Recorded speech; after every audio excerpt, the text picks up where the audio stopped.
Ini pemerintah mencanangkan mau PPKM ya. Tanggal kita 3 sampai 20 Juli. Nah, ini malam hari ini kita coba kira-kira kita bagaimana menyikapinya. Jadi malam hari ini nek mau dikei judul gitu. Kasih judul adalah tahapan mensikapi COVID menurut perspektif atau sudut pandang tauhid. Nah, ini perlu kita bahas gitu. Supaya gini, supaya kita bisa merasakan betul. Jadi beragama bukan hanya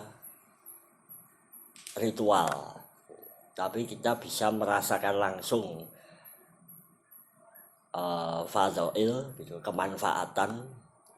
Jadi, rasakan langsung janji-janjinya Allah itu seperti apa kan. Istilahnya ini misalnya apa, Salman dikasih leluhurnya keris, kira-kira mbak apa gimana? Dikasih keris pusaka,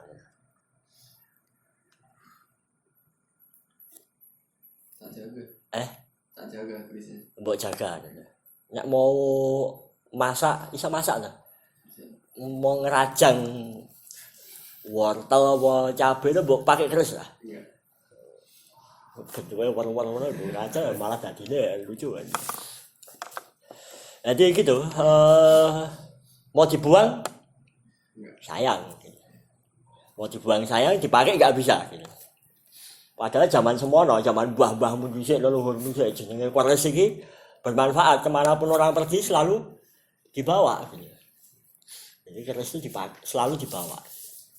Mau hujan abet terus langsung prepet hilang jadi kasih hujan. Atau kalau mau bertarung itu tinggal juabut terus jadi zamanmu saiki apa Hokage apa sing Naruto jurus zaman dhisik iki nganggone keris kuwi. Tapi berhubung saya nggak tahu caranya make ya wis mikir disimpen, ameh dibuang wedi kualat. Nah kadang-kadang ya sak kowe iki ya beragama ya kurang lebih ngono kuwi. Mau ora salat kok ya wedi lho piye lho dikualat salat ya ngopo lho ora ono manfaate lho salat dhisik ora pinter-pinter salat dhisik ora sugih-sugih lho ini ora salat ya wedi. Nah ini seringkali problemnya milenial tuh apa beragama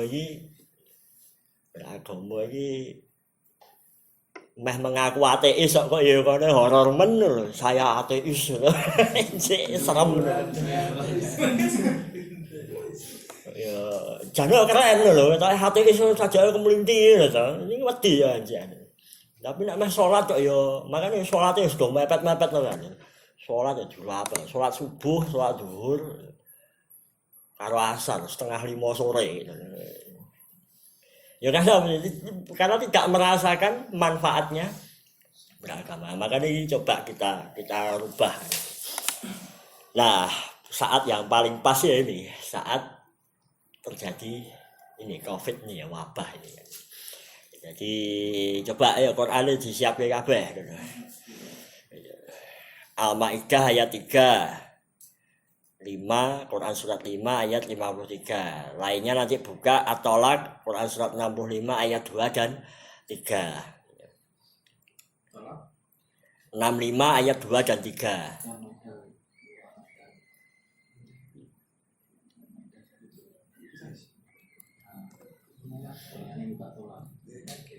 Ya, simpun kepanggih. Sudah ketemu monggo dipun waos.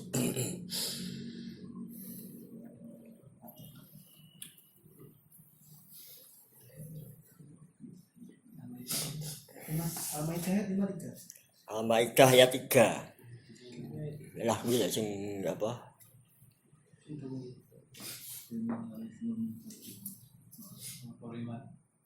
Nah, hurimat alaikumul.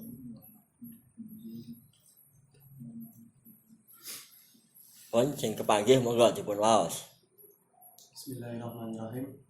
diharamkan bagimu memakan bangkai, darah, daging babi, daging hewan yang disembelih atas nama selain Allah, yang tercekik, yang terpukul, yang terjatuh, yang ditanduk, dan diterkam binatang buas, kecuali yang sempat kamu menyembelihnya. Dan diharamkan bagimu yang disembelih untuk berhala. Dan diharamkan juga mengundi nasib dengan anak panah, atau mengundi nasib dengan anak panah itu adalah kefasikan. Pada hari ini orang-orang kafir telah putus asa untuk mengalahkan agamamu. Sebab itu janganlah kamu takut kepada mereka dan takutlah kepadaku. Pada hari ini telah kusempurnakan untuk kamu agamamu dan telah kucukupkan kepadamu nikmatku dan telah kuridhoi Islam itu jadi agama bagimu. Maka barang siapa yang terpaksa karena kelaparan tanpa sengaja berbuat dosa, sesungguhnya Allah Maha Pengampun lagi Maha Penyayang. Ya, jadi pada hari ini pada hari ini kusempurnakan untuk kamu agamamu dan telah kucukupkan kepadamu nikmatku. Ya. Dan telah kuridhoi Islam jadi agama bagimu. Jadi Islam adalah agama yang diridhoi oleh Allah gitu. Nah, ini jangan hanya cuma klaim gitu ya. Jadi aja agama yang paling bener Islam, wis pokoke Islam liyane kleru kabeh. Ini jangan cuma klaim gitu ya. Tapi bagaimana dibuktikan. Dan di situ redaksi kalimatnya coba Arabe wacanen. Yauma akmaltu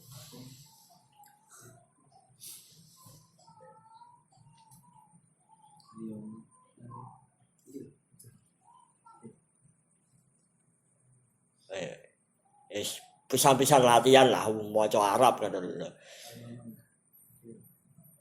Al-yawma akmaltu lakum dinakum wa atmamtu alaikum ni'mati wa raditu lakumul Islam waraditu lakumul Islam. Jadi yang diridhoi dina ya, din. Yang diridhoi oleh Allah adalah dinnya. Ya. Jadi ini tidak bisa dijadikan klaim. Jadi tidak bisa. Yang diridhoi oleh Allah adalah dinnya. Agamane sing diridhoi sama Allah. Nek wonge kosek. Nek kowe berislam tenanan lagi diridhoi sama Allah. Nek kowe berislam ijik petakilan ya proses ya, muka-muka ke akhir hayatmu bisa berislam tenanan, dapat ridhonya Allah. Gitu. Tapi yang jelas ini adalah klaim dari Allah bahwa Islam adalah agama yang benar. Terus sing wis kepagih atolak ini kita sambung dulu ya supaya jelas dulu gitu. Atolak 65 ayat 2 dan 3. Liane saya ketemu. Jam ketemu jam. Ya. Maka apabila mereka telah mendekati akhir lidahnya, maka rujuklah kembali kepada mereka dengan baik atau lepaskanlah mereka dengan baik dan persaksikanlah dengan 2 orang saksi yang adil di antara kamu dan hendaklah kamu tegakkan kesaksian itu karena Allah. Demikianlah pengajaran itu diberikan bagi orang yang beriman kepada Allah dan hari akhir. Barang siapa bertakwa kepada Allah, niscaya dia akan membukakan jalan keluar baginya. Terus lajeng ayat 3.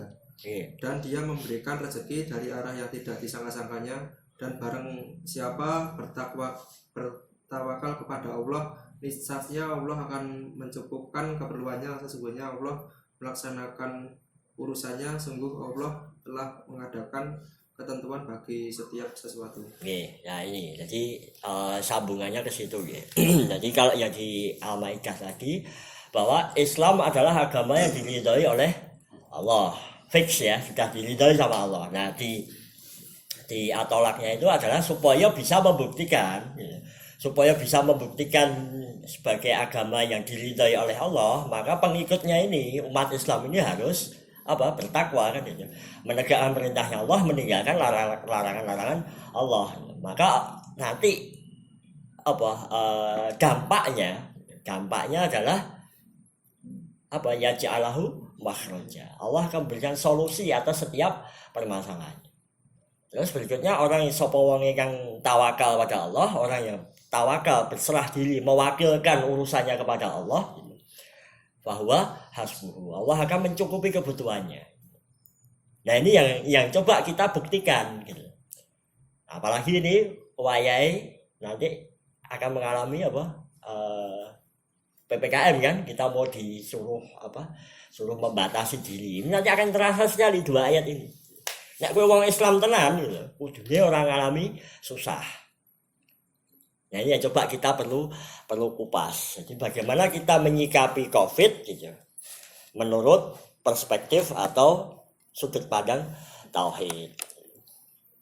Nah, ini sebuah tahapan, dan tahapan-tahapan ini coba kula pendet saking ini nggih, kitab Sabilul Abid ala Jauharut Tauhid. Jadi ini kitab yang disusun oleh Kyai Haji Soleh Darat, gurunya Mbah Hasyim Asy'ari dan Mbah Ahmad Dahlan. Jadi gurunya pendiri Nahdlatul Ulama dan pendirinya Muhammadiyah. Nah, kitab ini itu adalah syarah dari kitab Jauhar At-Tauhid. Jauhar itu artinya mutiara. Mutiara Tauhid. Karyanya Syekh Ibrahim Al-Laqani. Jadi ini kitab-kitab yang cukup klasik ya. Nah ini di bab awal itu disebutkan setelah membaca basmalah, jadi ini syarahnya dari Kiai Soleh Darat. Setelah membaca bismillah, sholawat dan salam kepada Nabi Muhammad SAW, Syekh Ibrahim Laqani menjelaskan bahwa mengetahui pokok-pokok din, usul din, hukumnya adalah fardhu ain, wajib ain. Bagi mukallaf atau bagi setiap muslim, baik laki-laki maupun perempuan yang sudah dewasa. Ini dewasa apa anak-anak? Arani cah cilik belum lah? Oh, sudah. Nah, berarti hukumnya wajib. Mempelajari pokok-pokok dalam din itu hukumnya wajib ain. Jadi bukan fardu kifayah. Nek fardu kifayah di antara sekian banyak orang ini satu orang saja sudah cukup. Nek fardu ain berarti siapa? Kabeh gitu. Semua harus mengetahui. Kemudian ilmu ini butuh untuk dijelaskan. Jadi kalau dalam teks aslinya gitu, Syekh Ibrahim Al-Laqani menyebutkan, akan tetapi panjangnya penjelasan membuat capek, membuat penat orang yang punya keinginan, maksudnya keinginan untuk mempelajari din gitu. Sehingga jika dijelaskan secara panjang lebar, orang-orang awam akan sulit mempelajarinya. Sehingga wajib menjelaskan secara ringkas agar memudahkan orang mempelajarinya. Nah, makanya coba malam hari ini kita mempelajari gitu, mempelajari secara praktis wae gitu. Terutama tadi ini menghadapi COVID ini piye gitu. Itu gitu. Jadi ini insyaallah saya turunkan dari kitab ini. Nah, nanti pembagiannya kurang lebih ada tiga fragmen, ada 3 bagian. Jadi yang pertama adalah menata, noto pikir, noto batin, noto laku, noto mindset, menata mindset kita, menata sikap kita, dan menata perbuatan. Jadi pola pikirnya kita toto sih. Habis itu pensikapannya piye? Nah, habis itu amalnya, perbuatan. Yang pertama, coba dibuka Quran surah Al-An'am ayat 59.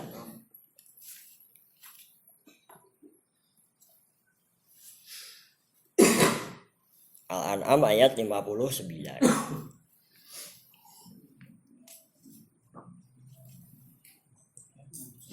Quran surah 6 ayat 59.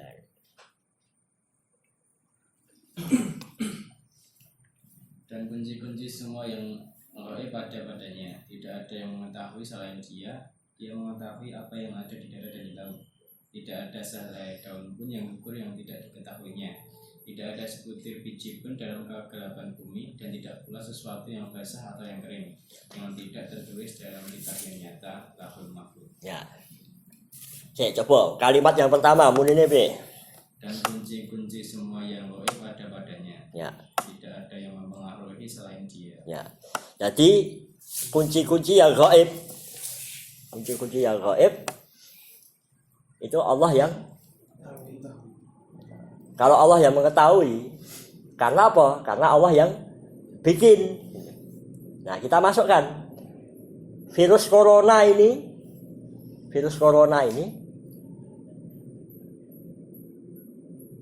itu ciptaan siapa? Virus ini ciptaan Allah. Makhluk kan? Virus ini makhluk. Jadi semua yang ada di muka bumi ini adalah makhluknya Allah. Jadi virus ini adalah ciptaan Allah. Kemudian penyebaran virus ini termasuk perkara gaib juga kan? Ya betul, ada tracing kan, ada upaya untuk mengikuti. Tapi kan tetap penyebarannya kan sesuatu yang manusia tidak mengetahui ya. Kira-kira Gusti Allah pirsa betul. Allah tahu enggak penyebaran virus itu moro ning gone GSE bakonang sik rono terus baru sesuk ning nggon mojo genten, sesuk malor genten gitu. Allah tahu enggak? Allah tahu. Kemudian siapa yang kena sing positif itu jeneng-jenenge dari sekian juta laporan positif itu Allah tahu enggak? Allah tahu. Kemudian yang meninggal sama yang sembuh Allah tahu enggak? Allah tahu. Dan inilah pola pikir kita harus ditata dari situ dulu gitu. Bahwa virus ini adalah ciptaan Allah. Persebarannya pun juga Allah yang atur.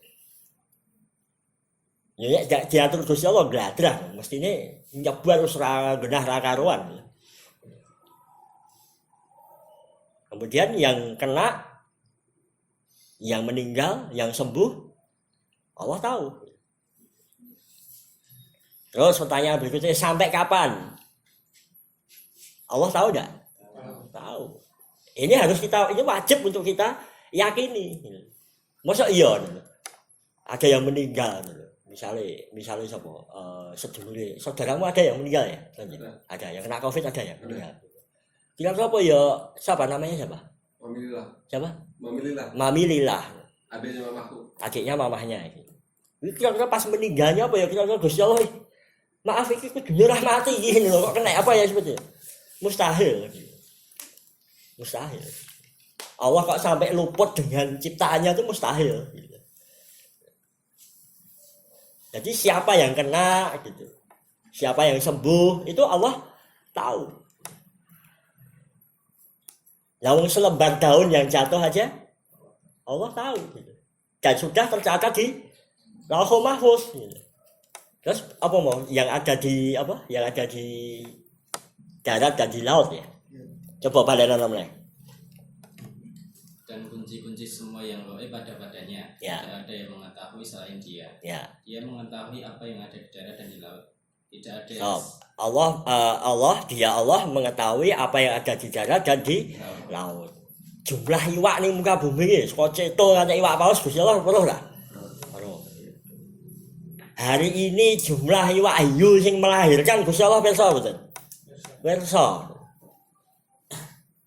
Iki sing ning laut, sing ning darat. Virus ini ning darat apa ning laut? Ning darat. Berarti termasuk kena ayat itu juga. Nah ini yang harus kita ketahui dulu. Kita harus mengetahui hal ini. Terus sampai kapan kejadian ini? Allah tahu enggak? Tahu.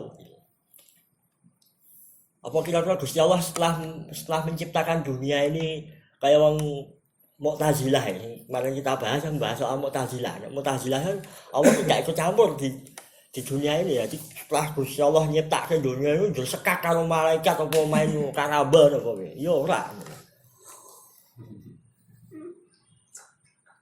Allah juga mengurus af'alnya Allah gitu. Itu termasuk dari af'alnya Allah, termasuk juga dari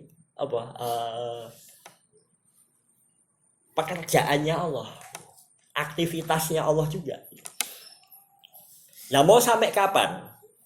Bagaimana proses penyelesaiannya? Itu Allah sudah siapkan.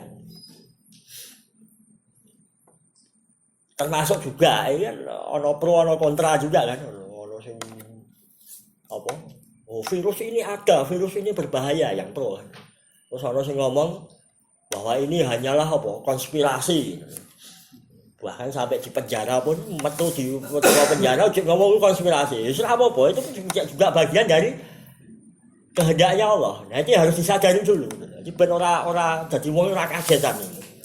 Bahkan termasuk menungso sing do ebyek sing do utul do ribut ngono.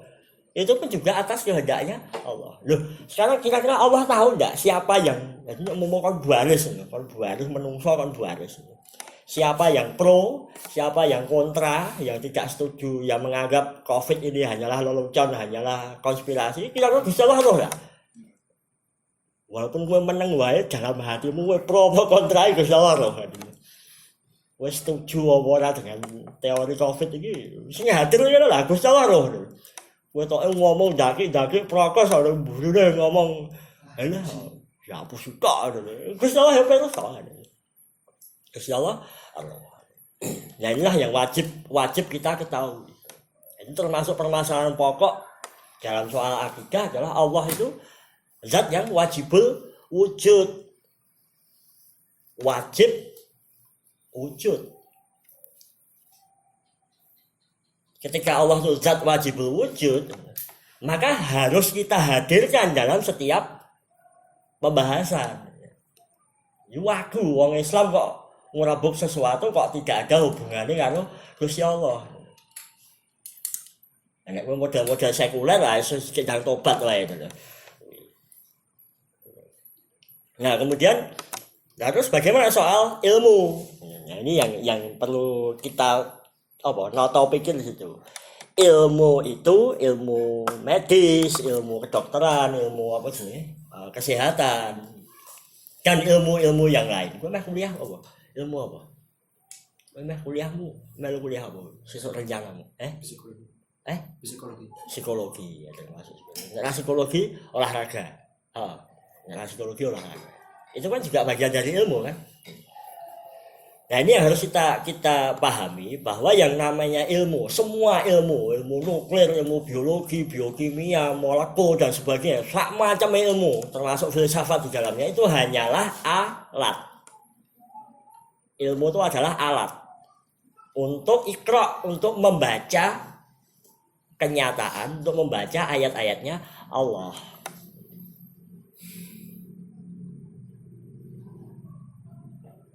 Jadi kalau itu ilmu itu adalah alat, maka jangan dijadikan sumber kebenaran. Jadi ilmu itu adalah alat untuk membaca al-haq, membaca kebenarannya Allah, bukan sumber kebenaran. Nah, ini termasuk perkara usul, ini termasuk perkara pokok gitu. Sebab kalau kita itu memasukkan ilmu itu sebagai sumber kebenaran gitu. Makanya kalau tadi dalam kitabnya Kiai Saleh Jannah tadi itu termasuk satu di antara 6 sumber kekufuran. Hati-hati. Satu di antara 6 sumber kekufuran.